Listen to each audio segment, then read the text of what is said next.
Bon, hier soir s'est tenue la conférence PlayStation 5, une conférence que j'attendais énormément.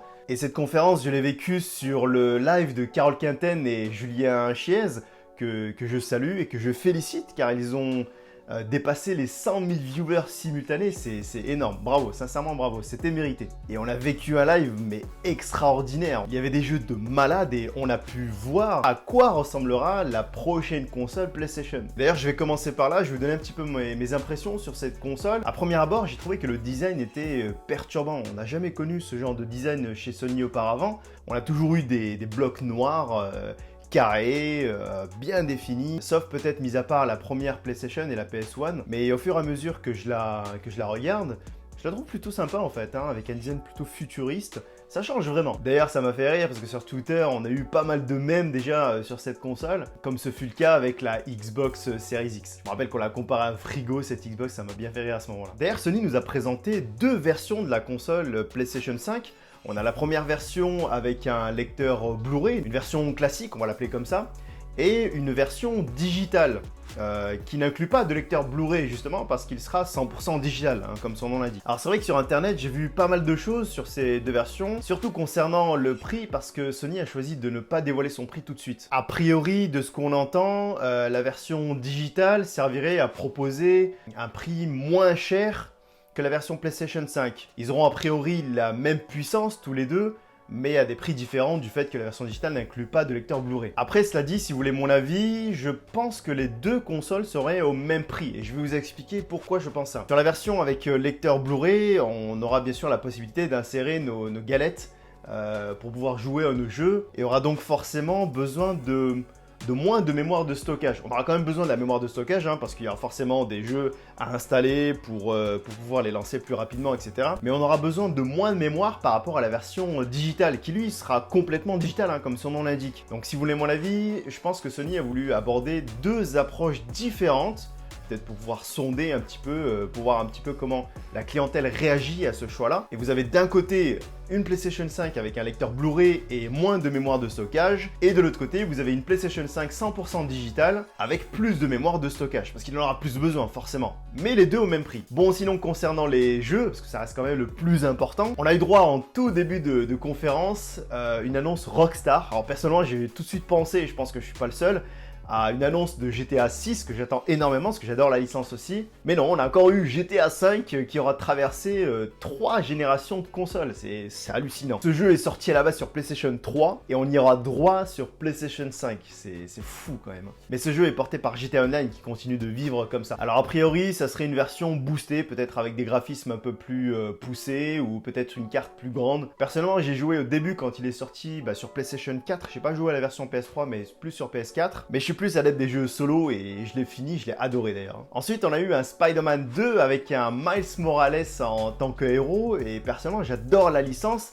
Alors, pas vraiment le jeu, bien que je l'ai adoré quand même, mais plus du côté des comics. Je suis assez fan de Spider-Man et j'étais très content de voir Miles Morales en tant que héros pour ce deuxième volet. J'étais très intrigué aussi par un certain projet Atia présenté par Square Enix, où l'on voit une héroïne brune qui maîtrise apparemment la magie et qui saute de colline en colline, avec un décor de fou d'ailleurs, j'ai halluciné sur le graphisme. Et quand j'ai vu le logo Square Enix, j'ai tout de suite pensé qu'on allait voir pour la première fois des images de Final Fantasy XVI. Julien Chiez d'ailleurs en avait parlé dans quelques-unes de ses vidéos qui précédaient la conférence. Et du coup non, on a eu un projet Atia. Alors est-ce qu'il a été présenté comme étant peut-être le projet secret derrière Final Fantasy XVI? Est-ce que ce projet est Final Fantasy XVI ou une nouvelle licence? Ça peut être aussi une nouvelle licence.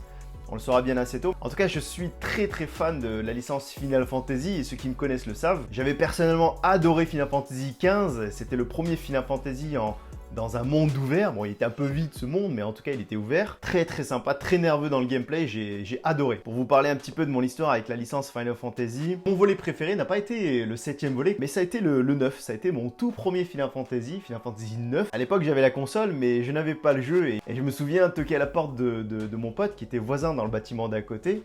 En lui demandant de me prêter le jeu, mais CD par CD. Et dans ce jeu, il y avait 4 CD, je me souviens. Et à chaque fois que je terminais un CD, je venais toquer à sa porte, je reprenais un CD, etc. Et je me souviens avec sa tête, il hallucinait à chaque fois que je terminais un CD, parce que je le terminais, je le ponçais en fait. Dès que j'avais le jeu, je pouvais pas lâcher la manette, j'adorais l'univers. J'adorais être plongé dans cet univers médiéval fantasy. Enfin bref, ça a été mon premier coup de cœur Final Fantasy. Et Ada, si tu passes par là, je te salue mon pote. Bref, ça a été mon premier coup de cœur Final Fantasy et de loin mon préféré devant tous les autres. Et ensuite j'ai fait le 7, le 8 que j'ai moins bien aimé, et puis tous les autres après sur les autres consoles. Donc tout ça pour vous dire que j'attends énormément de ce Final Fantasy XVI qui promet d'être énorme avec des nouveaux graphismes, peut-être un monde ouvert à l'image de Final Fantasy XV. On a eu aussi quelques images, quelques nouvelles images même de Godfall qui a été présenté en décembre dernier je crois, sur laquelle je ne pouvais pas m'empêcher de penser à Destiny. A priori son style se rapprocherait de ce jeu, donc à voir, peut-être que je testerai. Voilà, personnellement j'avais adoré Destiny, le premier volet surtout.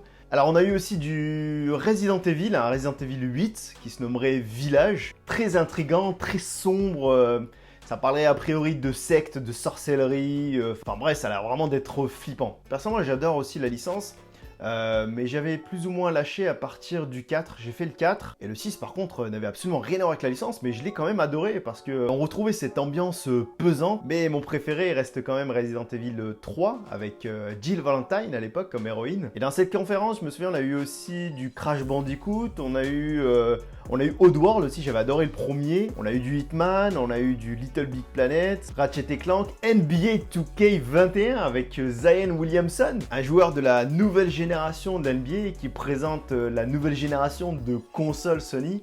J'ai trouvé ça sympa et très très bien trouvé. Et en clou du spectacle, on a eu Horizon 2, je crois que c'est Forbidden West si je ne dis pas de bêtises, qui promet d'être énorme. J'avais adoré le premier volet. Je l'ai fait assez tardivement parce que je me souviens qu'il était sorti quasiment en même temps que Zelda Breath of the Wild. Et à ce moment-là, j'ai préféré plutôt me concentrer sur Zelda que sur Horizon.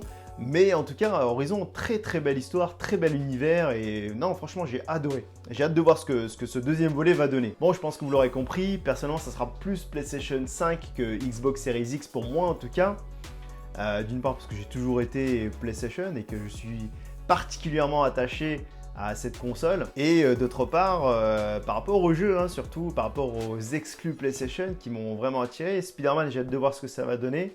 Horizon, je l'attends mais de pied ferme, sincèrement, je l'attends vraiment parce que c'est un très très bon jeu. Et d'ailleurs, si vous n'avez pas fait le premier volet, sincèrement, je ne peux que vous le conseiller. Moi, au début, je ne voulais pas vraiment le faire, mais c'est mon ami Fabien, K.O. si tu passes par là, qui a un petit peu insisté pour que je le fasse, et pas raté. Sincèrement, il m'a vraiment plu. Voilà, je voulais vous faire part un petit peu de mes réactions concernant cette conférence qui a été magnifique. Sincèrement, c'était énorme. J'ai vraiment hâte que cette console sorte. Voir un petit peu aussi les réactions de Xbox, je crois qu'il y a une conférence en juillet si je ne dis pas de bêtises. Je la suivrai quand même, surtout par curiosité, pour voir un petit peu comment ils vont répondre à cette conférence. Mais personnellement, je suis pas dans cette guerre de consoles, la PlayStation c'est mieux, la Xbox c'est mieux. Voilà, je pense que chacun a une histoire avec telle ou telle console. Chacun porte une affection particulière envers tel ou tel jeu. Et je pense qu'au final, c'est ce qui compte, hein, c'est les jeux et pas les consoles. D'ailleurs, si vous aussi vous avez assisté à cette conférence, n'hésitez pas à me dire dans les commentaires ce qui vous a le plus marqué. Et ça m'intéresserait d'ailleurs beaucoup de savoir quel a été votre jeu préféré de tous les temps. Personnellement, vous l'aurez compris, ça a été Final Fantasy IX.